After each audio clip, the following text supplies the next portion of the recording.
my brother's wife, Rima, they have a women-only boot camp in Miami, and they've been doing it for years now. And they always say they don't teach you a diet; they're going to teach you a lifestyle. Yes. Right, because diets has a connotation of crashing. Yeah. Right? Like you do it and then you're off, and when you're joining that boot camp, it's a lifestyle change. And we have had women there for like 10 years plus, and they're all in great shape. But they realize it's not like I get in shape and then I stop. No, like it's a lifetime journey now. Right now we're fit people, and we're going to stay that way. So like you're saying, adopting healthy habits is the way to go. And when you're able to do that, to me, it's an exercise of discipline. Right? Like when you're able to say, I'm going to stop doing this, right? I'm going to stop drinking soda. You can't really destroy something entirely. You replace it with something else, right? Because there's always something in the void. Yeah. So like if I was drinking soda all day, if I stop drinking soda and don't do anything else, I die. I need some fluid intake, right? So then it's replacing a bad habit with a good habit. So instead of drinking soda, now I drink water. Mm-hmm. Instead of watching TV for 2 hours a day, I'm going to go to the gym in those 2 hours. Yeah. So that's, to me, the exercise of discipline, because we don't like changing. In general, it's hard to change. It's hard to change, right? For a variety of reasons. One, you're accustomed to doing something, right? And I think a lot of it is just by survival as well, because even if you've been doing something wrong, you've been doing that something wrong probably your whole life. And it hasn't failed you, so to speak, because you're still around. Right? So like if I sat around and watched TV for 2 hours a day, it's worked. I'm still here. I might be like out of shape or not completely happy with who I am, but I'm still around. What happens if I start going to the gym? Maybe I get hurt or whatnot. Now, I'll stay here doing my TV routine, So I think a lot of that's part of the resistance of change, because you're going into an unknown territory that you might not be able to survive. And you have to reshape all the habits that come with this new behavior, because when you have a life change, like you add jiu-jitsu to your schedule, for example, it's not one little thing that's added. Like it's everything. Now you got to you get a meal ready before you leave. You have to wash your gi before you come to the gym. It's like a number of things change just by simply because you started. Maybe your wife's got to pick up the kids from school now because you're not going to be able to. So like all these moving parts. And it's difficult because sometimes I'll try to make changes in my life, and it's so hard, man. It's just so much easier to flow in the routine because everything is working for the most part. For the most part, Frankenstein working, but working, And all of a sudden you want to revamp everything.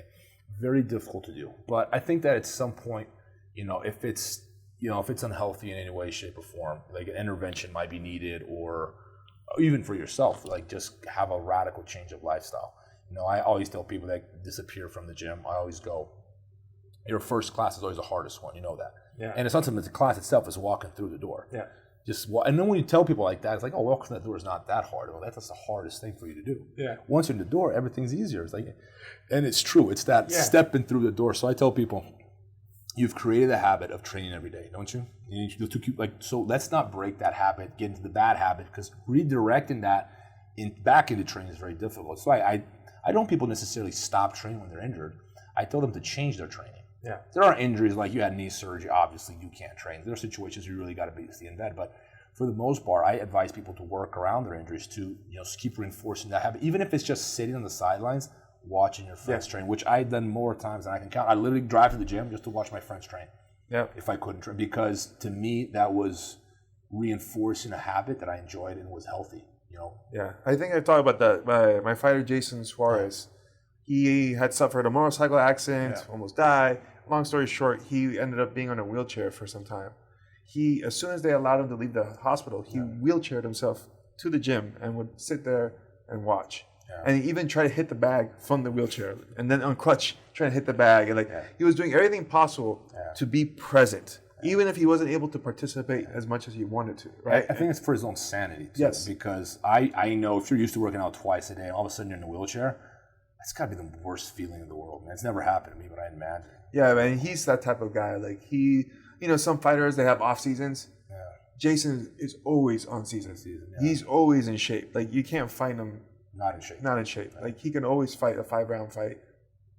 24/7, you know what I mean? It's just a matter of getting the weight to cut weight. That's about it for him, But like, it's again, he's someone who's adopted the lifestyle, right? He's not like, oh, I'm gonna crash and burn. I fight and then I party hard and I fight. No, like, he doesn't drink, he doesn't do anything. it's easier because if you have good habits, then it's just so much easier to stick to them versus, developing all these horrible habits and then try to, revolutionize your life. So if once you have that happy pace, that healthy pace of life, it's a good thing to stick to it.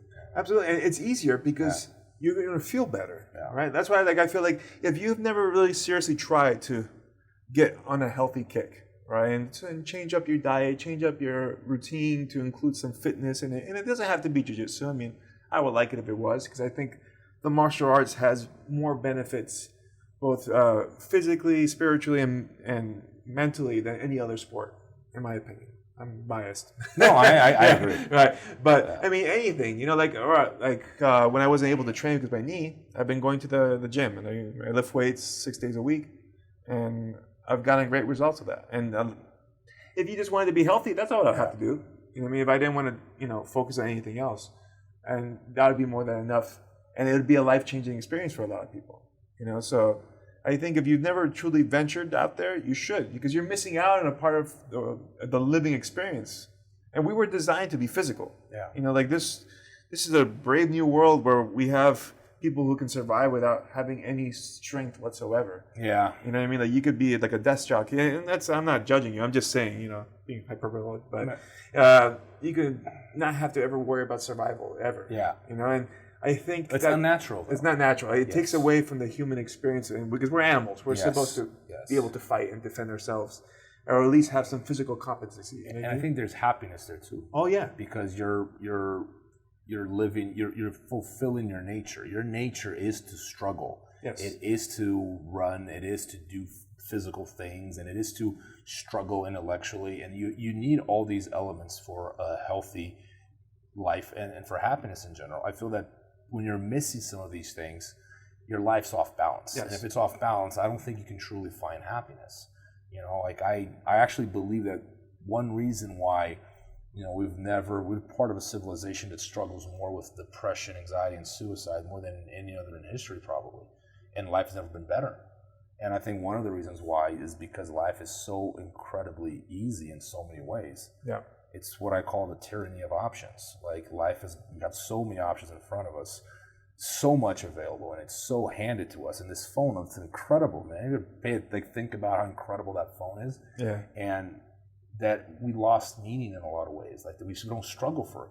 Whereas before, it's like if you had a place to live, it was like, 500 years ago, you had a place to live. It was like, yes, I'm eating, I think the sign of excess is when you have a fight about what to eat. Yes, I don't know why. You're fighting a fight with your girlfriend about what to eat on the way.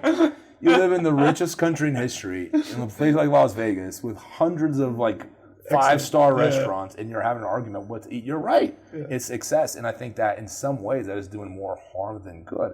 And I'm not saying I want to go back to anything. I'm addicted to this lifestyle. I like my phone. I like having all these options, but I think that it's almost like all the options have taken something away from us too, And they made it easier to not address those things. And I think a lot of times when people are stressed mentally, what they really need is a physical outlet. Right? Yeah. Sometimes I know when I was in university, I talked about it a little bit with Mikey, how I would study hardcore sessions, but I also learned that I can't study for 12 hours straight. Yeah. You start petering out, and you're getting diminishing gains. For me, I found 4 hours was the max of being very effective. Yeah. And then I need to do something else. Yeah. I need to go to the gym, or I need to run. It's the same for everything. Yeah. Reading, work, everything. You need a balance. Because if I read too much, my attention span is I got 2-3 hours and I get good. And after that, I'm okay, I need to go do something else. Yeah. And it's good for you. So if all you do is use your mind, which is excellent, but that's all you do, you're kind of unbalanced on the stress meter. You know what I mean? Yeah. You need to now let's do some physical stuff. Yeah. Let the mind rest, relax, and decompress, and then we could come back again. And the mind gets tired. Yeah. If all you do is physical, you learn you get tired really quickly. Yeah. But the mental, some people don't realize it. You know what I mean? Because it's a different sensation of mental fatigue. You got that cloudiness. And you have to balance all these workouts. Even intellectually, you have to be working out. I feel if you're not thinking, exercising your brain, stimulating in some way, I can't imagine you being in balance. You need these things. I think that we like challenges, we like puzzles, we like solve problems. Yeah. I know I do. I think a lot of people miss out on that, and just the overall topic of the podcast today is health. I think we'll finish with that is an important aspect of health, is finding a equilibrium, not only in terms of your diet, but also of your social, emotional, and physical life, all of it. It's all put together, and I think that's where we find meaning and happiness in general, is when we balance things out.